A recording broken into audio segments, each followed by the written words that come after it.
ये video 4 parts में publish हुआ है। ये उसका दूसरा पार्ट है। पहले वीडियो का लिंक डिस्क्रिप्शन बॉक्स में दिया हुआ है। साल था 1838। स्थान था अमेरिका का कनेक्टिकट राज्य, जहां एक नेता होरासमान की शिक्षा नीति की नींव पे अपनी इमारत बना रहा था। नाम था हेनरी बर्नार्ड। बर्नार्ड ने स्कूल के सुपरविजन का बिल बनाया।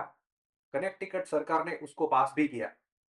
यह बिल ने न सिर्फ अमेरिकी शिक्षा में सुपरविजन नाम के राक्षस को जन्म दिया, बल्कि बर्नार्ड के लिए रास्ता भी बनाया, जो उसे US state commissioner of education के पद तक ले गया। यह पद अमेरिका के शिक्षा मंत्री का था। बर्नार्ड मानते थे स्कूल में अटेंडेंस फुल होनी चाहिए, स्टूडेंट्स की बुद्धि के विकास के लिए नहीं, परंतु उनकी वृत्तियों और भावनाओं के नियमन के लिए। इस तरह की डिसिप्लिन से कामगारों के बच्चों का बचपन सुधर जाएगा और वो फैक्ट्रीज के लिए एकदम एफिशिएंट इंस्ट्रूमेंट्स बन जाएंगे। बर्नार्ड ने स्कूल में रिजिड टाइम शेड्यूल बनाए ताकि बच्चे बड़े होकर फैक्ट्री में कभी लेट ना हो। होरास के आधे वेतन से महिला शिक्षकों की भर्ती के सजेशन को भी नॉर्मलाइज कर दिया गया, ताकि पैसों की बचत चालू रहे। क्लासरूम इंस्ट्रक्शन को स्टैंडर्डाइज कर दिया गया। इससे एफिशिएंसी बढ़ी या नहीं, ये तो कोई नहीं जानता, लेकिन बहुत सारे बच्चों को प्राइमरी स्कूल से ही विफलता क्या होती है पता चल जाने लगा। लेकिन अमेरिकी पब्लिक स्कूल का सबसे लोएस्ट पॉइंट अभी आना बाकी था, और वो आया एक स्कूल सुपरिटेंडेंट के जरिए, जिसका नाम था एलवुड कबरली। विकिपीडिया इन्हें एजुकेशनल मैनेजमेंट जैसी बहुत बड़ी विद्या शाखा का पायोनियर बताता है। क्या आता है एजुकेशनल मैनेजमेंट में? हमारा करिकुलम डिजाइन, स्कूल के रिसोर्सेज की प्लानिंग, को करिकुलर एक्टिविटीज, टीचर्स और नॉन टीचिंग स्टाफ की सैलरी, स्कूल का बजट, बेसिकली हर वो चीज जो शिक्षा की क्वालिटी को कंट्रोल करती है। 1906 में अपनी पीएचडी पूर्ण करके स्टैनफोर्ड यूनिवर्सिटी में कबरली ने एजुकेशन प्रोफेसर का कार्यभार संभाला। अपनी पुस्तकें और रिसर्च पब्लिश करनी शुरू की। सबसे नोटेबल पब्लिकेशन थी हिस्ट्री ऑफ एजुकेशन, जो कि ग्रीक और रोमन काल से शिक्षा को कवर करती थी। लेकिन जिस चीज में उन्होंने अपना प्रभाव डाला वो विषय था एजुकेशनल एफिशिएंसी।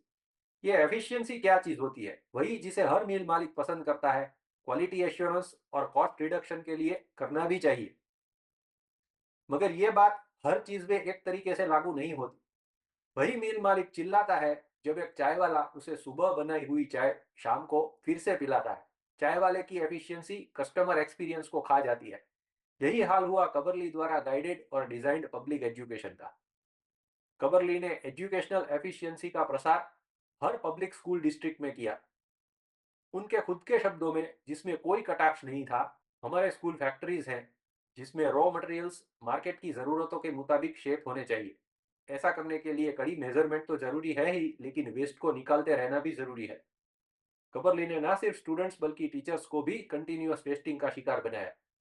जाहिर है, इस तरह की लो ट्रस्ट सिस्टम का भाग वही शिक्षक बनेगा जिसका या तो कोई वजूद ना हो या तो कोई मजबूरी हो। जो शिक्षक स्वयं को सम्मानपूर्ण स्थिति में नहीं देख रहा, वो विद्यार्थियों को कैसे सम्मान सिखा पाएगा? कबरली ने स्पष्ट रूप से कहा, स्कूल बिजनेस की तरह चलने चाहिए और इसके लिए स्टूडेंट और टीचर दोनों के लिए अपेक्षाएं कड़ी होनी चाहिए। लेकिन अपेक्षाओं के तराजू पर स्टूडेंट्स को तौला कैसे जाए? कबरली का जवाब था यूजेनिक्स, यानी कि वो स्यूडो साइंस जो कहता है कि टैलेंट सिर्फ और सिर्फ खून में होती है, स्कूल सिर्फ उसे सर्टिफाई कर सकता है, बना नहीं सकता। 19वीं सदी में यूरोप और अमेरिका दोनों में यूजेनिक्स की स्टडी चरम सीमा पर थी। हर कोई राष्ट्र सुपर पावर बनने की रेस में बेस्ट सोल्जर्स, बेस्ट वैज्ञानिक और बेस्ट एंटरप्रेन्योर्स पैदा करना चाहता था। वैसे इसमें कुछ गलत नहीं है, लेकिन यूजेनिक्स के मुताबिक बेस्ट बनने का रास्ता सिर्फ और सिर्फ आनुवंशिकता यानी हेरिडिटी से निकलता था।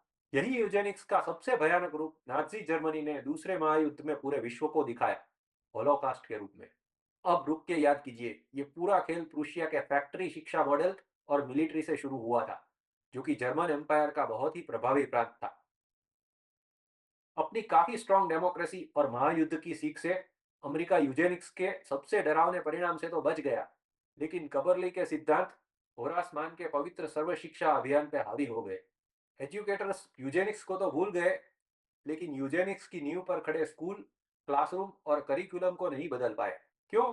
क्योंकि ये सब एक बहुत बड़े आदर्श के छद्म में चल रहा था, जिसका नाम था इक्वालिटी। वैसे ऐसा कौन सा परिवार, समाज या देश होगा जो अपने बच्चों के लिए समानता नहीं चाहेगा? समानता तो ज्यादातर देशों के बंधारण का प्रॉमिस है। रूशियन मॉडल की शिक्षा यही तो दे रही थी। हर ग्रेड के बच्चों को एक ही टेक्स्ट बुक, एक ही टीचर, एक ही तरह के सब्जेक्ट्स और एक ही स्टैंडर्डाइज टेस्ट, सब इक्वल था। उस वक्त के ज्यादातर एजुकेटर्स के मुताबिक स्कूल का काम था मजदूर और गरीब बच्चों को अमीर बच्चों जैसा बनाना, जो करने के लिए उन पे ऐसा वातावरण थोपना जो भाषा और तौर तरीकों में उनके बैकग्राउंड से काफी विपरीत हो। फिर चाहे क्लासरूम का बोलचाल हो, यारी दोस्ती हो या छुरी कांटे से खाने की तहजीब, कुछ ऐसा ही हमारे कई हाईफाई स्कूल्स में भी होता है ना? ऐसा करने से इक्वालिटी आती थी या नहीं, ये तो पता नहीं, लेकिन परिणाम बताते हैं कि अमीर बच्चों को इससे रेस में हेड स्टार्ट जरूर मिल रहा था, और ये अभी भी चल रहा है। तो फिर इक्वालिटी लाने के सबके प्रयत्नों में गलती कहाँ हुई?